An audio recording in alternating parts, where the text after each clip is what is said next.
Hi, Aquarius and Aquarius Rising. Here's your horoscope for April 2025. I'm Astrologer Joseph Anthony. All right, we're in the middle of big changes. This is because in April, we're still feeling the effects of the eclipses. The one that happened on the middle of March, on the 14th, was a lunar eclipse, which lit up this 8th house of rebirth and regeneration. And so there's a lot to think about here in terms of your finances or your debt or your obligations or having to do with someone else's well-being or physical health. And so this is a lot on your mind this month. And then, of course, the solar eclipse highlighting this 3rd house of communication and ideas and short-term travel. This is all going to be very important for you in the year to come because eclipses can take up to a year to manifest. So if you're a rising sign in Aquarius or you're a sun sign in Aquarius, this is a general overview using Western sun sign astrology, using the tropical system right here, whole house. And again, it has to be very basic and general because your birthday and your birth chart is completely different. But this is the general foundation from which the planets are going to be affected in the houses in a sun sign chart. So we see that the sun is going through Aries right now, and this is the time of the season where it does, and it represents the self, but it's in the 3rd house of communication. So your mind is really percolating.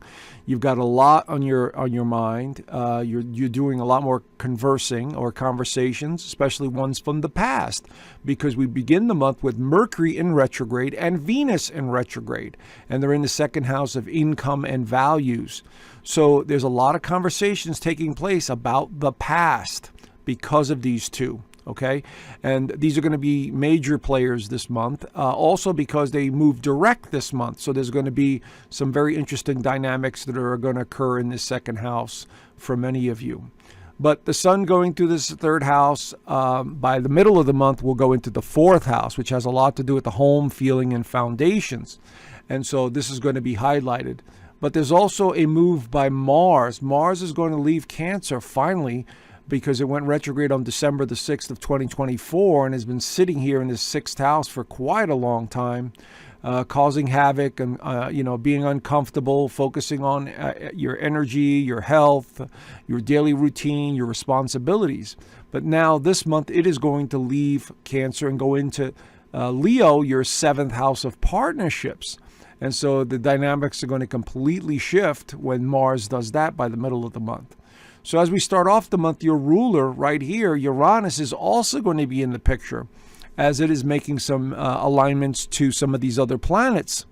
Okay, so there's going to be some very interesting shifts, I believe, the 2nd half of the month for many of you. The first half might be a little slow and quirky and weird because of the retrogrades and because of all this energy. Now, let's talk about this new planet that just emerged here, this planet change. So this is the first time that Neptune is in Aries in like 165 years. And so it has entered your 3rd house, and this is about liberating oneself. This is about spiritual awareness within oneself. This is about speaking your truth, especially in this 3rd house for many of you. So many of you are going to find yourselves really with very vivid imaginations, very psychic premonitions, and something of a way to look at things from a different perspective, even more so than you guys normally do. This could be from a spiritual perspective. So this is going to be very important for many of you as this Neptune makes its way through your 3rd house. Now, it's not going to be there long. It'll be there until, I believe, the middle of October. Then it'll retrograde back into the 2nd house, giving you an opportunity to one more last look at everything to do with the 2nd house for you. We'll get into that later on in the coming months. But for now, the theme right now seems to be massive transformation of ideas and concepts and new ideas and concepts, and trying to get rid of the old ways of doing things. Now, your sign loves to live in the future. It loves to do things that are new and technologically advanced. And you'll have that plenty of opportunity to do that this month. Okay, so let's take a closer look and see what's going on. We see here on the 7th, Mercury goes direct in Pisces. And so that should help with a little bit more of clarity. It'll take a few days before it starts speeding up, but it's in Pisces, which is confusing. So there's a lot of confusion in the air. There's a uncertainty about what's going on, and the North Node is closely aligned to it. So is Venus. So there's something to do with a partnership or a relationship that you're not sure what to do with. It could be a work-related matter. It could be a financial matter. It could be a business partnership. Whatever it is, it seems to be troubling you in some way. And it could pertain to somebody like another person in your life, because it's also making an alignment to Mars right there. This is a trine, which is usually a favorable alignment, but because this is the 6th house of health and service to others, you might have maybe more responsibilities than you realize, maybe at work or with a loved one that's not doing well, or maybe even a pet that's not doing well. This seems to be the general theme here that I'm seeing with Mercury going direct. You'll be able to resolve some of these matters or come to terms, especially when Venus goes direct, and that's going to be on the 12th. So for now, on the 12th, we do also have the full moon in Libra. So between the 7th and the 12th, there is this really big dynamics having to do with relationships. So here it is in your 9th house of higher learning, expectations, travel, purpose. And it's going to be at 23 degrees of Libra. So wherever that is in your actual birth chart, you want to pay attention to it. It's opposing the 3rd house, Sun. The Sun opposing the Libra moon has a lot to do with this inner conflict between self and another. What I believe in, what I want to say to another. And so there's a relationship that's on the table here that, once again, you're at a crossroads trying to make a decision on what to do, whether it's a work environment, a financial matter, or someone's health or well-being, because Mars is also going to be squaring both the Sun and the Moon at this time. So there's definitely a health matter or work matter or a daily routine matter that is really being highlighted here around this full moon. And less than an hour later, Venus goes direct in Pisces. There it is in stationary position. So once again, we're looking at the dynamics of relationships, and we're looking at finances or investments of some kind. And I'm just getting that it is a very tumultuous energy for many of you because of the tension of the opposition and the T-square that's going on to Mars. And then with Venus going direct and Mercury going direct, it's like you're trying to clear something up, or you want to make sense of what's going on with this current sort of partnership, relationship, or business endeavor, whatever you've got going on there. Again, I'm being very general, friends, because you might not have these. It might be taking hold in a different way.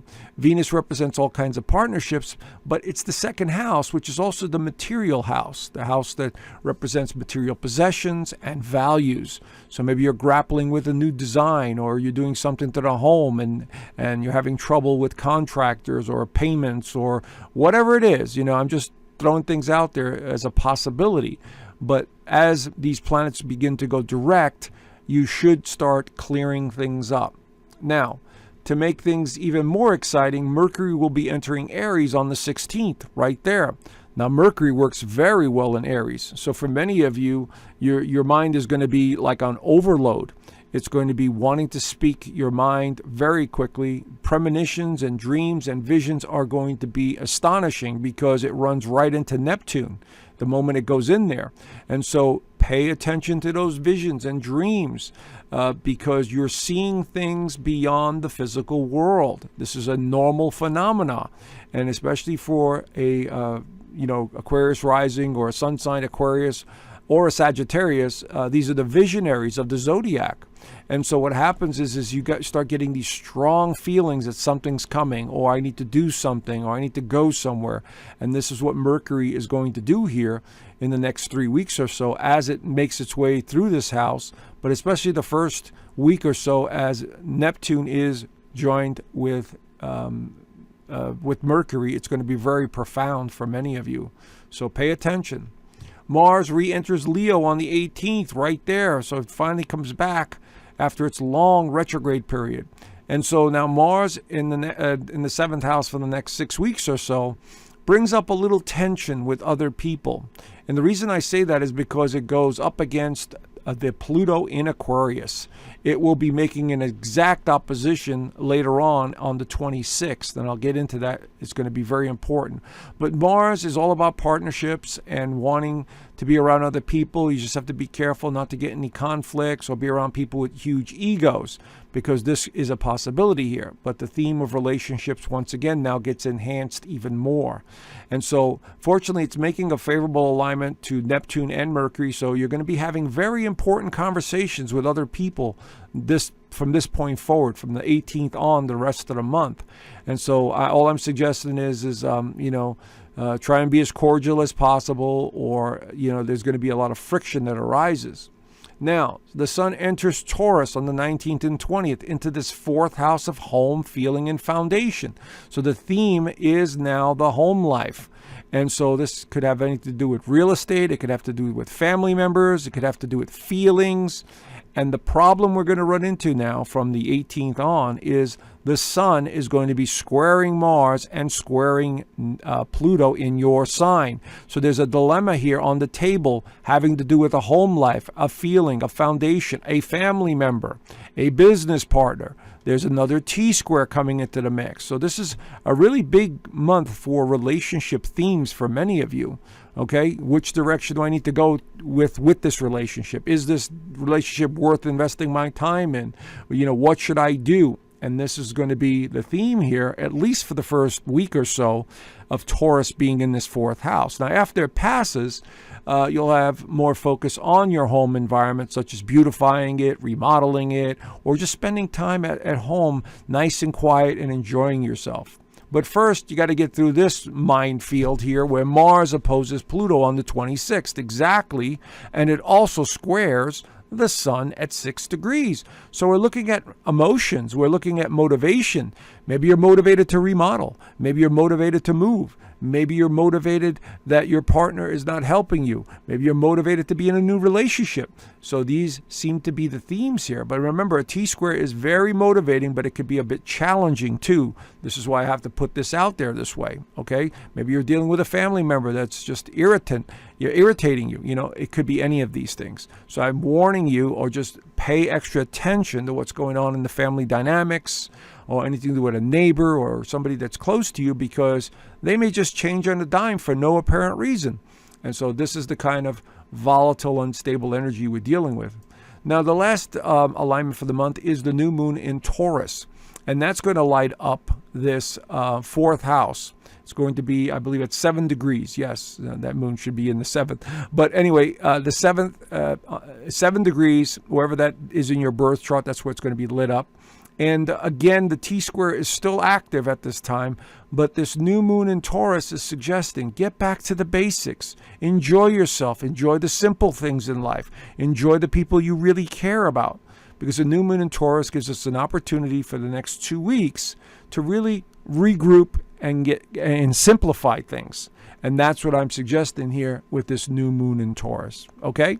So here is the overview, the general overview. Now, I do an extended horoscope video in my Inner Circle community. So if you're interested in joining, you can see here from this slide. I do a lot more than just the monthly extended. I also do a weekly astrology overview, which a lot of the members do really enjoy.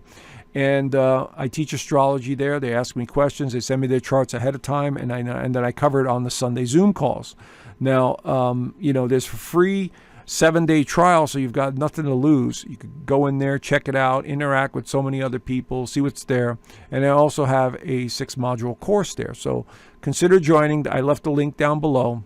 Anyway, do the best you can. Have a great month, and I look forward to talking to you soon. Bye for now.